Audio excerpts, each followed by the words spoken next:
BFM Business, 10h, midi, l'émission 100% placement. Intégral placement, Cédric Decoeur, Guillaume Sommerer. Et on plonge au cœur des marchés. Nos traders sont à leur poste, prêts à nous donner les clés techniques de cette séance. Stéphane Sauduteil chez Technibourse et Jean-Louis Cussac chez Perceval. Bonjour à tous les deux. Bonjour à tous et à tous. Stéphane Sauduteil chez Technibourse, comment est-ce que vous appréhendez cette séance? On voit qu'on a pris l'ascenseur quasiment depuis l'ouverture, mais on monte dans le vide.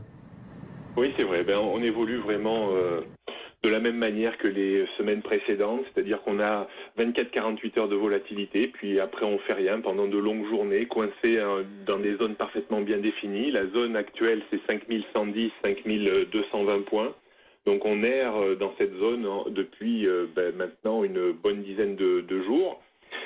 On a quand même une bonne résilience du CAC 40 parce qu'on a vu l'euro-dollar hier soir monter quasiment à proximité des 1,15, ce qui pourrait matériellement handicaper un petit peu les valeurs exportatrices françaises en zone dollar.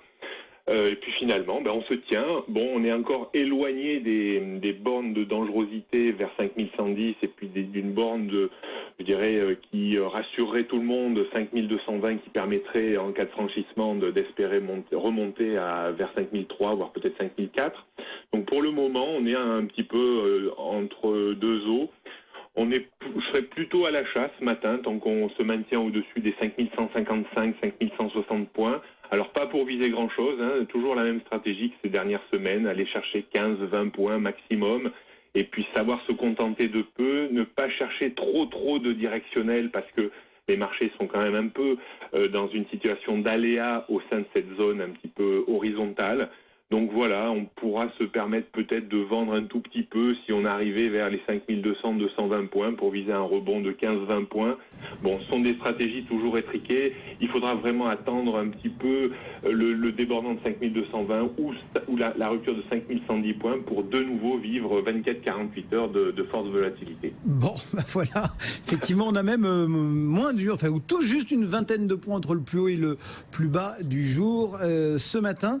Jean-Louis Cussac, vous, votre réaction, votre façon finalement de travailler dans ce marché atone? Oui. Je vais encore poursuivre votre phrase d'introduction, Cédric. En effet, on monte dans le vide et on avait baissé exactement de la même manière, c'est-à-dire dans le vide. L'important étant de l'avoir vu en temps réel. C'est pour ça que je signalais que action par action, il n'y avait pas vraiment de choses très fortes, en tout cas annonciatrices d'un retournement de tendance. Alors on avait eu quand même sur Dexo, Carrefour, Publicis, mais après ça s'est arrêté là. On n'est pas non plus, on n'a pas été confronté à des baisses de 8%, on est resté à 4 maximum, autour de 4. Donc ça n'a pas été non plus dramatique. Alors là, moi je suis placé à l'achat sur des replis. Tout ce que je vais acheter, par exemple ce matin, à partir de, j'étais placé vers 45, c'est un peu loin, on n'a pas été fait. Mais le stop loss, c'est sous 5105. Si jamais, c'est pas la priorité, mais si jamais on vend dans la zone 5080-90 comme je l'ai fait précédemment, c'est-à-dire sous la résistance 95-205, le stop loss sera au-dessus de 5205. Donc des stop loss très proches. On peut mettre un stop reverse au-dessus de 5205, puisque la tendance de fond neutre, certes, mais le long terme haussier n'est toujours pas infirmé. Donc un marché, si vous voulez, avec une volatilité implicite à 12, un volume modéré, très faible, même on peut dire. On est revenu au plus bas, prendre appui sur le gap du 24 avril, sur le futur juillet, ce qui est très important, il faut regarder le futur. L'eurodoll retrace un peu, là je suis placé à 1,1440 pour acheter.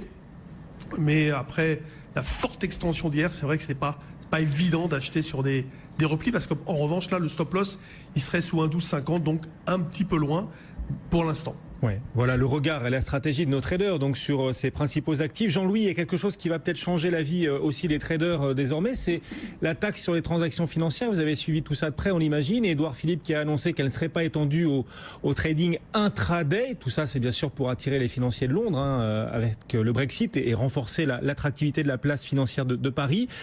Trader que vous êtes, spécialiste des cotations intraday que vous êtes soulagé que cette taxe sur les transactions financières ne soit pas amplifiée et élargie à vos activités par exemple ? Bah, de toute façon, elle aurait été très très modeste. Donc, alors attention, hein, moi je fais pas que de l'intraday. Maintenant, Non, mais vous en le fait faites qu'il y ait une aussi, taxe oui. sur les transactions financières, oui, j'en fais beaucoup. Le fait qu'elle existe sur les actions à plus d'1 milliard de capi, ça c'est très grave parce que ceux qui la payent en fait, ce sont les gens qui épargnent. Donc c'est pas du tout. À l'origine, l'idée c'était pas ça, c'était d'empêcher, de ralentir un peu la spéculation. Elle sert à rien cette taxe. Très peu de gens la payent. Et encore une fois, des gens comme nous, ben moi par exemple, je ne fais plus d'actions du groupe A, je ne fais que du CAC 40. Tout ça, si vraiment je m'intéresse aux grosses valeurs, je vais plutôt aller vers le CAC 40. C'est vraiment exceptionnel que j'aille chercher une action du groupe A. Donc le fait que ça ne se mette pas en place sur les dérivés, bah écoutez, tant mieux pour moi, mais j'aurais fait avec. Je pense qu'il y a toujours moyen de faire avec. Tant elle aurait été de toute façon modérée. Bon, le fait qu'elle n'existe pas, ben tant mieux. Jean-Louis Cussac chez Perceval, Stéphane Sauduteil chez Technibourse.com étaient nos traders du jour. Le CAC plus 0,68%, 5160.